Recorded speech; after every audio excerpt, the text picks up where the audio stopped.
Hello. ഈ അടുത്ത കാലത്തായിട്ട് ഒരുപാട് ക്വസ്റ്റ്യൻ എൻഗ്ലക്സ് സാറിന് എഴുതുന്നതിനെ പറ്റി കേൾക്കാറുണ്ട്. പ്രത്യേകിച്ചും ഇനി എൻഗ്ലക്സ് സാറിന് എഴുതിയിട്ട് കാര്യമുണ്ടോ, വിസയിലൊക്കെ ഒത്തിരി മാറ്റങ്ങൾ വരുന്നുണ്ടല്ലോ, അപ്പോൾ ഇനി ഇതിനെ പറ്റി പഠിച്ചിട്ട് കാര്യമുണ്ടോ എന്നൊക്കെ ഒരുപാട് പേര് ചോദിക്കാറുണ്ട്. അതിൻ്റെ കൂടെ തന്നെ ഒരുപാട് യൂട്യൂബ് വീഡിയോസിൽ തെറ്റായ കാര്യങ്ങൾ പ്രചരിക്കപ്പെടുന്നുമുണ്ട്. അതുകൊണ്ടാണ് ഈ ഒരു വീഡിയോ ചെയ്യുന്നത്. ഇതിൽ പറയുന്ന ഓരോ കാര്യങ്ങളും ഒഫീഷ്യലായിട്ടുള്ള കാര്യങ്ങൾ മാത്രമാണ്. അതിൻ്റെ സോഴ്സസ് ഇവിടെ കൊടുക്കുകയും ചെയ്തത്.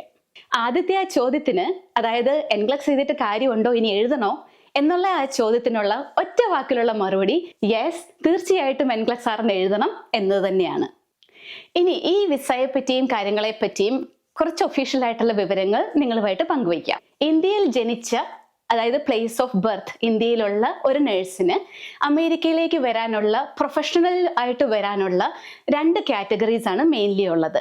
ഒന്ന് EB3 വിസ എന്ന് പറയും. EB3 കാറ്റഗറി ഗ്രീൻ കാർഡ് കിട്ടുന്ന കാറ്റഗറിയാണ്. മറ്റേത് H1B വിസ എന്ന് പറയുന്നതും. ഇനി EB3യും H1Bയും അല്ലാതെ സ്പൗസ് വിസ സ്പോൺസർ ചെയ്യുന്നവരുണ്ടാവും, കല്യാണം കഴിഞ്ഞതിന് ശേഷം ഹസ്ബൻഡിനോ വൈഫിനോ കൊണ്ടുവന്നവരുണ്ടാവും, ഫാമിലി സ്പോൺസർ ചെയ്ത് കൊണ്ടുവന്നവരുണ്ടാവും, ചിലപ്പോൾ സ്റ്റുഡൻറ് വിസയിലുള്ളവരുണ്ടാവും. അങ്ങനെ വേറെ ഒരുപാട് കാര്യങ്ങളും ഉണ്ട്. പക്ഷെ നമ്മൾ ഇവിടെ കൂടുതലും പറയുന്നത് പ്രൊഫഷണൽ ആയിട്ട് എങ്ങനെ വരാം എന്നുള്ളതിനെ പറ്റിയുള്ള ഈ 2 വിസയെ പറ്റിയാണ്. അതിൽ EB3 കാറ്റഗറിയാണ് നമ്മുടെ ഗ്രീൻ കാർഡ് എന്നറിയപ്പെടുന്ന കാറ്റഗറി. ഇപ്പോഴത്തെ വിസ ബുള്ളറ്റിനനുസരിച്ച്, അതായത് ഒക്ടോബർ 2025 ഗവൺമെന്റ് പുറത്തിറക്കിയിരിക്കുന്ന വിസ ബുള്ളറ്റിനനുസരിച്ച് EB3 കാറ്റഗറിയിലെ ഡേറ്റ് എന്ന് പറയുന്നത്, പ്രയോറിറ്റി ഡേറ്റ് അല്ലെങ്കിൽ നമുക്ക് വരാനുള്ള ഇപ്പൊ ആൾക്കാർ വരുന്ന ആ ഡേറ്റ് എന്ന് പറയുന്നത് 2013 ഓഗസ്റ്റിൽ അപ്ലൈ ചെയ്തവരാണ് ഇപ്പോൾ വരുന്നത്.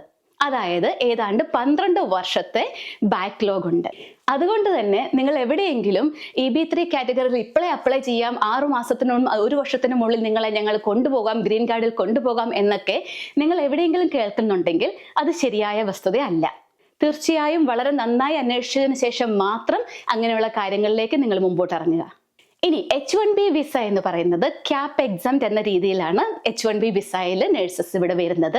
അത് പ്രത്യേകിച്ചും സ്പെഷ്യാലിറ്റി നഴ്സസിന് വേണ്ടി ഉള്ളതാണ്. അതായത് ഇപ്പോൾ നഴ്സ് മാനേജേഴ്സ് ആയിട്ടോ അല്ലെങ്കിൽ ക്രിട്ടിക്കൽ കെയർ സ്പെഷ്യലിസ്റ്റ് ആയിട്ടോ ഒക്കെയുള്ള ആൾക്കാർക്ക് വേണ്ടിയിട്ടാണ് ഈ H1B ക്യാപ് എക്സംപ്റ്റ് വിസ ഉള്ളത്. ഇപ്പോൾ നിങ്ങൾ കേട്ടിട്ടുണ്ടാവും, അമേരിക്കൻ ഗവൺമെന്റ് $1,00,000 ആണ് H1Bയുടെ ഫീസ് ആയിട്ട് പറഞ്ഞിരിക്കുന്നത്. അപ്പോൾ ക്യാപ് എക്സംപ്റ്റിലുള്ള അല്ലെങ്കിൽ നഴ്സുമാർക്ക് വരാനുള്ള H1B വിസ എന്നതിൽ ഈ ഫീസ് ഉണ്ടോ ഇല്ലയോ എന്നുള്ളതിന് ഒരു ക്ലാരിറ്റി ഇതുവരെ ഒഫീഷ്യലായിട്ട് എങ്ങും പറഞ്ഞിട്ടില്ല. അതുകൊണ്ട് തന്നെ ഇത്രയും ഫീസ് കൊടുത്താണെങ്കിൽ ഈ H1B വിസയിൽ ക്യാപ് എക്സംപ്റ്റിൽ വരാനുള്ള സാധ്യതകൾ കുറയാനാണ് ചാൻസ്. ഇനി കുറച്ച് പോസിറ്റീവ് കാര്യങ്ങൾ പറയാം. ഒഫീഷ്യൽ കണക്കുകൾ അനുസരിച്ച് 2030 അമേരിക്കയിൽ പ്രത്യേകിച്ചും 2 ലക്ഷം മുതൽ 10 ലക്ഷം വരെ ഒഴിവുകൾ, RN ഷോർട്ടേജ് ഉണ്ടാവുമെന്നാണ് കണക്കുകൾ സൂചിപ്പിക്കുന്നത്.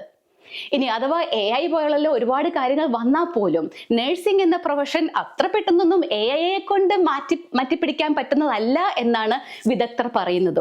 A job that I'm confident will not be that impacted is like nurses. I think people really want the deep human connection with a person in that time, and no matter how good the advice of the AI is or the robot or whatever, like you'll really want that. ഇനി അത് കൂടാതെ dignity act of 2025 എന്ന് പറഞ്ഞൊരു bill ഇപ്പൊ propose ചെയ്യുന്നുണ്ട്. അതായത് ഈ ഇമിഗ്രേഷന്റെ backlog ഒക്കെ കുറയ്ക്കാൻ വേണ്ടിയിട്ടുള്ള ഒരു ബില്ലാണ്. അത് പ്രൊപ്പോസ് ചെയ്തിട്ടേ ഉള്ളൂ. അതിന് നിയമസാധുതയൊക്കെ വന്നു കഴിഞ്ഞാൽ വരാനുള്ള നഴ്സുമാർക്കൊക്കെ വരാനുള്ള ചാൻസസ് ഭാവിയിൽ കൂടിയേക്കാം. ഇപ്പോൾ എൻ്റെ കാര്യം തന്നെ ഉദാഹരണമായി എടുക്കാം. 2006 ഇതുപോലെ ബാക്ക്ലോഗ് ഉണ്ടായിരുന്ന സമയത്ത് 50,000 വിസ നഴ്സുമാർക്കായി മാത്രം, അതും EB3 കാറ്റഗറിയിൽ ഗ്രീൻ കാർഡിലുള്ള കാറ്റഗറിയിൽ 50,000 വിസ നഴ്സുമാർക്കായി ഓപ്പൺ ആക്കിയപ്പോൾ ആ കൂടെ വന്നതാണ് ഞാനൊക്കെ ഇവിടെ എത്തിയതിനു ശേഷം ഏതാണ്ട് 1-2 മാസത്തിൽ അത് മുഴുവനായി ക്ലോസ് ആവുകയും ചെയ്തു. അപ്പോൾ അതുപോലെയുള്ള എക്സ്ട്രാ വിസാസ് അല്ലെങ്കിൽ ഒഫീഷ്യൽ കാര്യങ്ങൾ എപ്പോൾ വേണമെങ്കിലും സംഭവിക്കാം. അതുകൊണ്ട് തന്നെ എൻ്റെ അഡ്വൈസ്, നിങ്ങൾ എത്രയും പെട്ടെന്ന് എൻഗ്ലക്സ് RN പഠിച്ച് എഴുതി റെഡിയായിരിക്കുക എന്നത് തന്നെയാണ്. അപ്പോൾ പഴയ കാലത്ത് പറയുന്ന പോലെ സമ്പത്ത് കാലത്ത് തൈപത്ത് വെച്ചാൽ ആപത്ത് കാലത്ത് കാപത്ത് തിന്നാം എന്നാണ്. ഇപ്പോൾ സമയമുള്ളപ്പോൾ നിങ്ങളെ കൊണ്ട് സാധിക്കുന്ന രീതിയിൽ പറ്റുവാണെങ്കിൽ എൻഗ്ലക്സ് ആറിന് ഇപ്പോൾ തന്നെ എഴുതി വെക്കുക. എല്ലാ പേപ്പേഴ്സും റെഡിയാക്കി വെക്കുക. ഒരു പ്രാവശ്യം എൻഗ്ലക്സ് എഴുതി കഴിഞ്ഞാൽ പിന്നെ നിങ്ങൾക്ക് പിന്നെ ഇത് എഴുതേണ്ട ആവശ്യമില്ല, റിന്യൂ ചെയ്താൽ മാത്രം മതി. ഇനി ഈ പറഞ്ഞ കാര്യങ്ങളെല്ലാം US-ലേക്കുള്ള വിസയുടെ കാര്യമാണ്.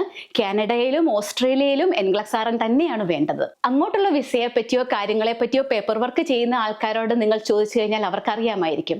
ഇനി നിങ്ങൾക്ക് ആരെയും അറിയില്ല എന്നുണ്ടെങ്കിൽ ഇവിടെ കാണിച്ചിരിക്കുന്ന നമ്പറിൽ കോൺടാക്ട് ചെയ്യുക. നമ്മുടെ ട്രസ്റ്റഡ് പാർട്ട്നേഴ്സിന്റെ വിവരങ്ങൾ നിങ്ങൾക്ക് ഞങ്ങൾ ഷെയർ ചെയ്യാം. ഇനിയും മുമ്പോട്ട് ഇതുപോലുള്ള വിവരങ്ങൾ നിങ്ങൾക്ക് എന്തെങ്കിലും കൺഫ്യൂഷൻ ഉണ്ടെങ്കിൽ, അല്ലെങ്കിൽ എന്തിനെ പറ്റിയെങ്കിലും നഴ്സിംഗ് എൻഗ്ലക്സ് റിലേറ്റഡ് എന്തെങ്കിലും അറിയാൻ നിങ്ങൾ ആഗ്രഹിക്കുന്നുണ്ടെങ്കിൽ ഞങ്ങളെ അറിയിക്കുക. എനിക്ക് പറ്റുന്ന രീതിയിൽ ഏറ്റവും ഒഫീഷ്യൽ ആയിട്ടുള്ള വിവരങ്ങൾ, ശരിയായ വിവരങ്ങൾ ഞാൻ നിങ്ങൾക്ക് മുമ്പിൽ എത്തിക്കാം. അപ്പോൾ all the best, see you later.